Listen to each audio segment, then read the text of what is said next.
Bonjour à toutes et à tous, merci de nous rejoindre dans l'actualité, l'inauguration de la première station multi-énergie verte de Vendée, une première de cette envergure en France. À l'image d'une station-service classique, elle permettra cependant de faire le plein en hydrogène, en gaz naturel ou de recharger son véhicule électrique. Les explications de Pierre Dalicieux. C'est parti pour la première station multi-énergie verte, renouvelable et locale de France. Ici, les véhicules lourds et légers pourront venir faire le plein d'énergie décarbonée. Et ça a été la volonté, c'était de construire cet écosystème vendéen entre les distributeurs, les producteurs et les consommateurs. Et réellement aujourd'hui, en termes de distribution, eh bien, on peut s'appuyer sur des productions locales, que ce soit pour l'hydrogène, évidemment l'hydrogène vert qui est produit à Boin avec le partenariat avec la société Life.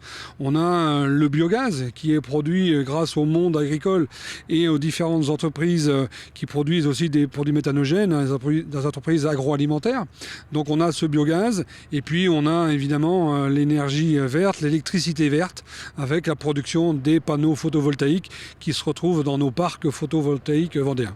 Une grande première qui a déjà ses clients. Parmi eux, l'agglomération de La Roche-sur-Yon et son nouveau bus à hydrogène vert produit en Vendée. D'autres viendront.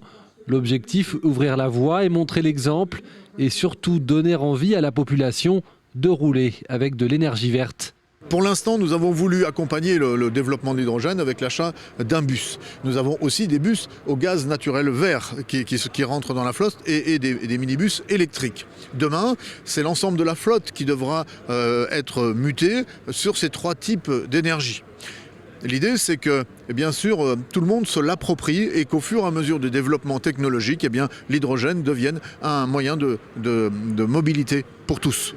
L'hydrogène est produit à Boin par la société Life, une énergie issue d'électricité produite par 3 éoliennes et d'eau de mer. Une société qui a déjà de grands projets et un objectif, l'hydrogène pour tous. On a 60 projets partout en Europe. Notre objectif, c'est d'avoir plus aucune zone en France qui soit une zone blanche pour l'hydrogène. Il faut qu'on ait accès partout à l'hydrogène écologique et économique. C'est notre ambition. L'hydrogène vert, une énergie pour le moment encore chère, avec des véhicules également très onéreux, autour des 60 000 €. Le pari, augmenter la cadence et faire baisser les prix dans les prochaines années. Et une deuxième station de ce genre va être construite au Sables-d'Olonne. Elle devrait être opérationnelle en 2022. Solidarité à présent avec l'association Toi à moi, créée en 2007. Elle s'est implantée depuis la rentrée de septembre en Vendée. Objectif, collecter des dons financiers auprès des entreprises pour acheter des logements et les remettre en état grâce à l'intervention de bénévoles bricoleurs et proposer ensuite un toit aux sans-abri. On est des citoyens qui se regroupent pour aider les personnes les plus fragiles et les personnes qui sont à la rue. Et très pragmatiquement, en fait, on a des personnes qui vont faire un petit don d'argent mensuel et ce petit don d'argent qui se cumule à d'autres petits dons va nous permettre d'acheter des logements pour loger les personnes sans abri. Il y a 75% de réduction d'impôts et si on a 100 personnes, ça nous permet d'acheter un logement. Donc c'est quand même incroyable. Et puis à côté de ça, on recherche aussi des personnes qui vont donner un petit peu de leur temps pour recréer du lien avec ces personnes exclues. Et donc c'est des bénévoles.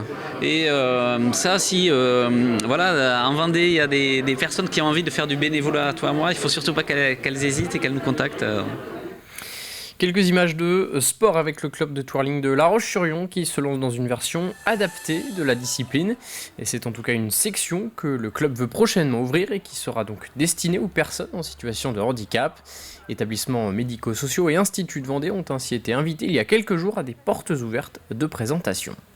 Pour nous, c'est une grande découverte puisque en Vendée, il y a 2 clubs de twirling adaptés.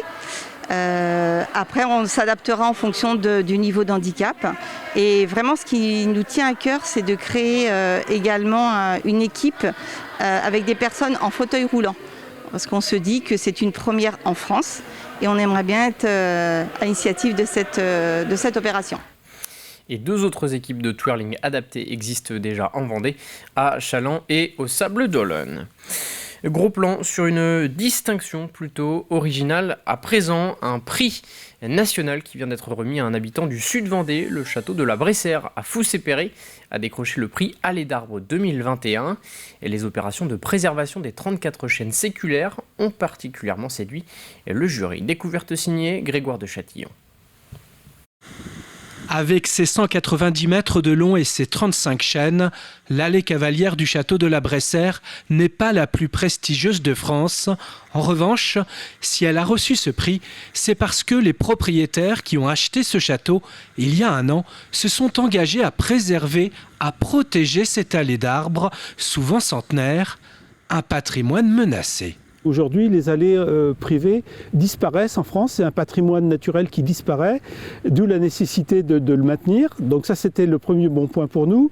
Ensuite, notre volonté était de l'entretenir dans le cadre du développement durable, donc avec un projet qui est porté en même temps qu'une réflexion sur le maintien de la biodiversité dans notre parc. Donc ça aussi, ça a été un deuxième élément. Et puis, ce qui a pesé dans la balance pour obtenir le prix Allée d'arbres, décerné par Cité Monuments, la plus ancienne association française de défense du patrimoine, c'est que les propriétaires ont décidé de l'ouvrir à la promenade. Cette allée, elle se trouve à l'entrée de Foussay-Perret, qui est donc une petite cité de caractère, et on souhaite participer à la vie de cette cité en tant que citoyen. On a été aussi séduits par la qualité de ce village, et donc notre objectif, c'est de faire en sorte que cette allée, qui est la prolongation d'un sentier de randonnée, puisse être utilisée. Et nous-mêmes, d'ailleurs, on envisage aussi un certain nombre d'animations, notamment en été. On a créé une association à cet effet très récemment.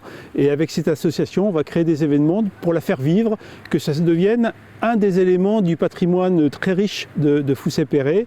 Plus qu'un lieu de passage pour les randonneurs, le château de la Bressère et son allée d'arbres ont désormais vocation à participer à la vie du territoire et à son développement touristique. Et terminons ce journal sur ces quelques images de l'église Notre-Dame de Bonport au Sables-d'Olonne. Elle vient tout juste d'être rénovée et peut donc de nouveau accueillir du public. Les visiteurs pourront ainsi profiter de l'une des plus grandes crèches traditionnelles de Vendée. Une dizaine de bénévoles et une semaine de travail ont été nécessaires pour mener à bien le projet. Et pour vous plonger encore un peu plus dans l'ambiance, des chants de Noël seront proposés les 18, 21 et 23 décembre à 16h dans l'église. C'est la fin de cette édition. Merci à tous de l'avoir suivi. Je vous retrouve à 18h pour un nouveau point sur l'information.